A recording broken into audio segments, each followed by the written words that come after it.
పాడేరులో గుడి నిర్మాణం జరగడం వెనుక ఎన్నో వింతలు విశేషాలు ఉన్నాయి.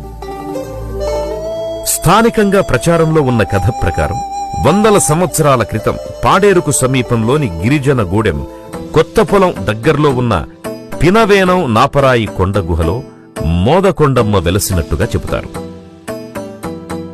అప్పటి కాలంలో పాడేరుకు సమీపంలోని మినుములూరు గ్రామానికి చెందిన మోదపాత్రుడు చుట్టుపక్కల 52 గ్రామాలకు ముఠాదారుడు. ఇతని భార్య సంకమ్మ.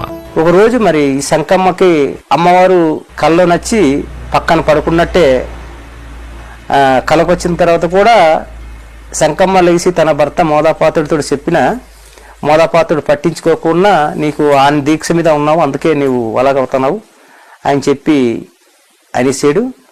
ఆ తర్వాత కొన్ని రోజులు పోయిన తర్వాత మరి డైరెక్ట్